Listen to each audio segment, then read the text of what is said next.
Gün dolandı dağı taşı, dinmiyor gözümün yaşı. Gelin eyle, tez günde ayırdı felek.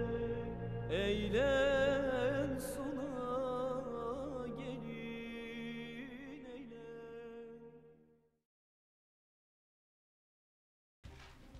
Drug culture as spirituality. This is talking about weed, mushrooms, liquor, alcohol. All of that which breaks down the barriers of the conscious and the unconscious. Alcohol lets down your guard, lets down your inhibitions. To the point where you're like, the next day, like, did I do that? Like, yes, you did do that. We got pictures to prove. It's your id, it's your unconscious. It ain't all good stuff that's going on in your unconscious. These acts that you did didn't come out of nowhere. They were deeper, untransformed parts of yourself. Weed makes people introspective. Things that they're in denial with in their regular consciousness, when they do the weed, it lets down the guard and they're able to think about stuff that they're scared to think about in their average consciousness. You know what, man? The government's playing games.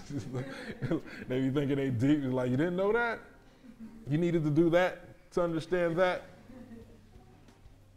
Mushrooms and ecstasy makes people expressive, expansive, emotionally uninhibited, and promiscuous. All of these things are defined as escapism. These things are from the unconscious, which sometimes can be similar to the superconscious, which is God consciousness. Because both the unconsciousness and the superconscious both use symbols and signs. Metal Netter is a language based off of the superconsciousness.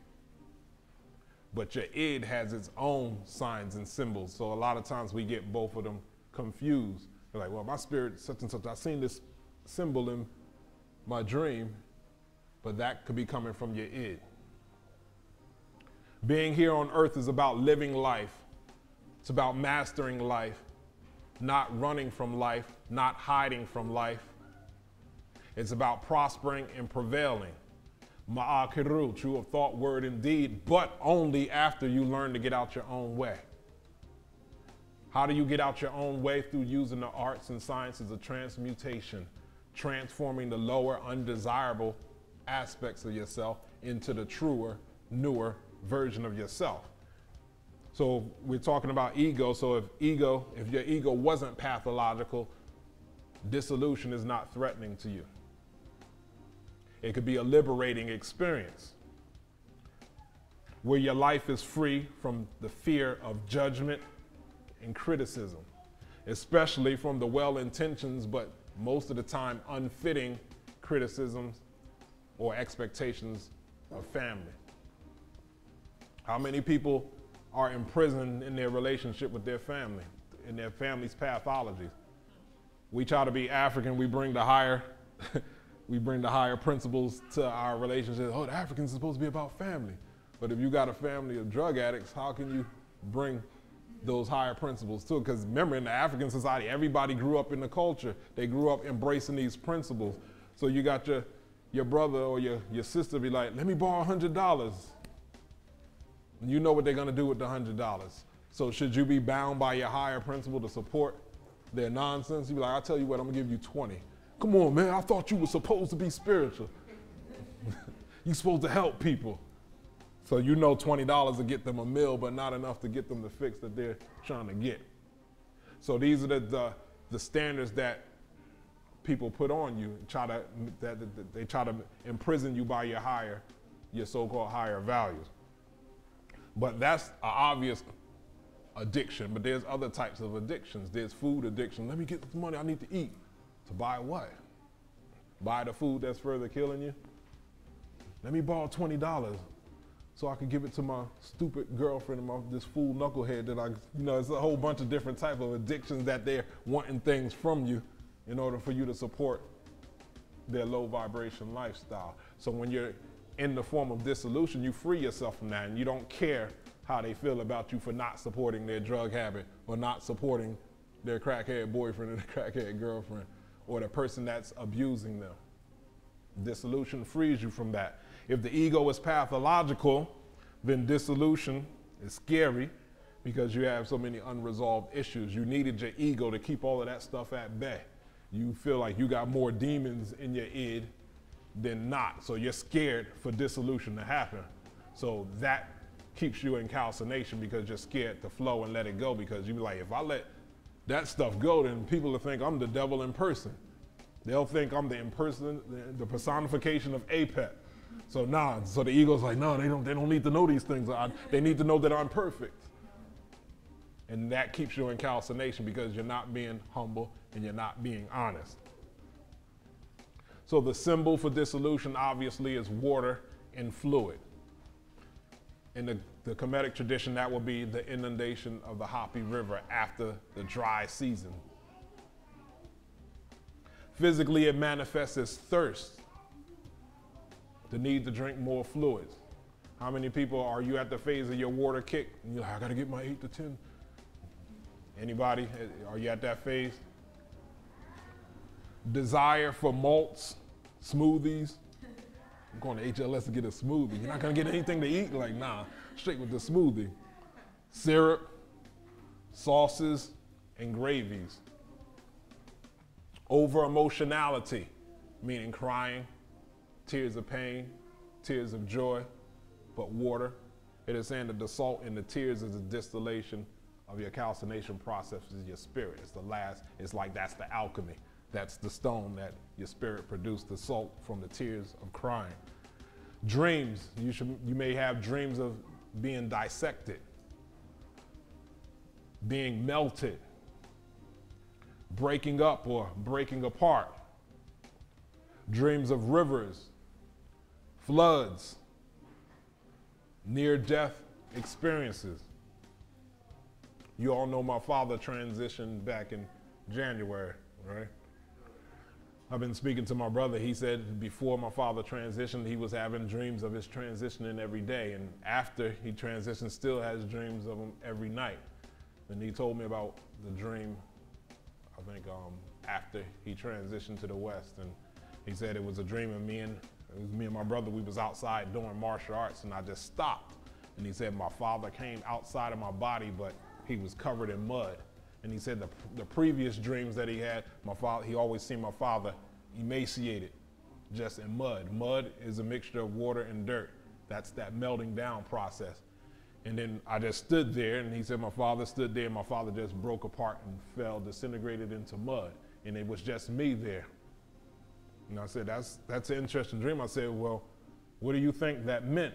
And he said, that was his dissolution process. He said it meant that even though you're my brother and my father's gone, you're the next best thing to a father that I have left in this world. Because we had our own constructive criticisms of our father in what he did or what we perceived he failed to do. So he saw me as a replacement or a fill-in for my father.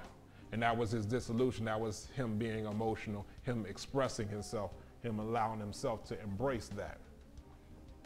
And I just had a dream 2 days ago about dissolution.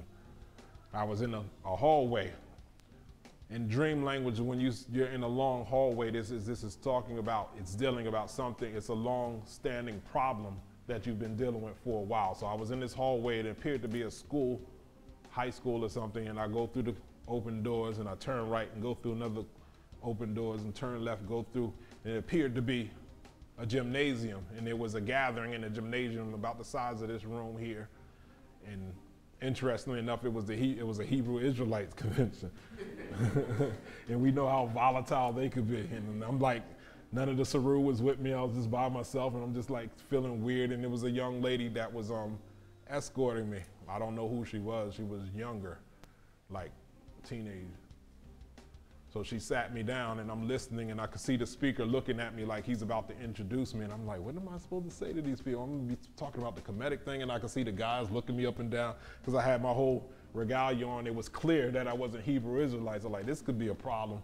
They're very volatile. I might end up punching somebody in the face. Then as the speaker was speaking, two of the guys, they came and picked up the young lady and they had a piece of paper in their hand.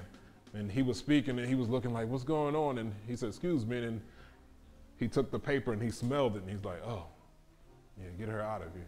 And right now, that to me, that represented the dissolution or drugs. That's what I got, you know, oh, yeah, this is weed, you know, that type of thing. But remember, drugs have to do with the dissolution process. It breaks down the conscious, it breaks down the barrier of the conscious and the unconscious. But I don't do drugs, never did drugs. That's why she had got taken out of there. It was unnecessary for me to get there.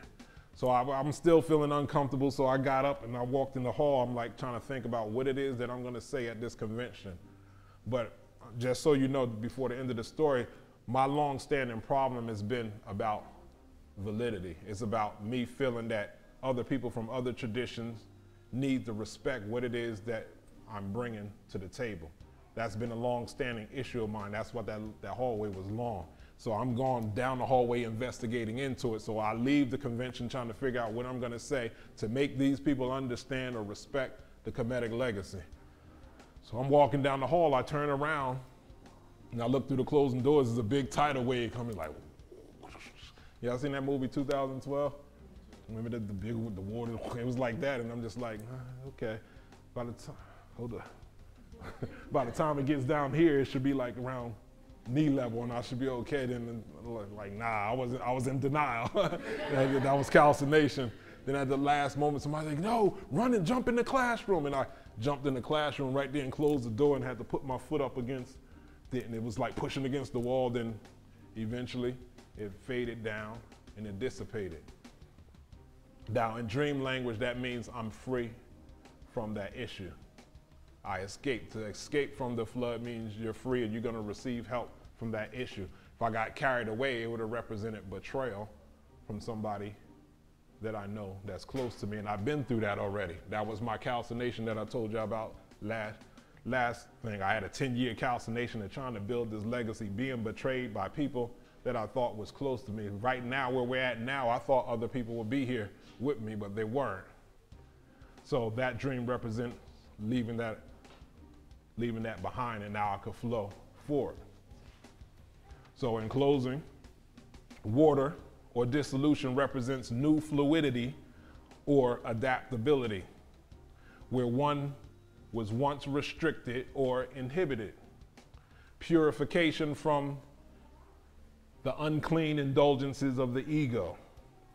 Freedom from the often oppressive and false or half-true dogma of status quo. The dissolved person can then express themselves without intimidation or fear of being rejected or unaccepted. The dissolved person can flow or handle themselves well with any personality types without being influenced to go against their feelings. So that concludes the lesson on dissolution. So I say, love your brothers, love your sisters, love your community, and let that permeate to the world. Let your light or let your life be an example of your love and your devotion to the creator of us all. So I'm done and I've spoken. Everybody ride.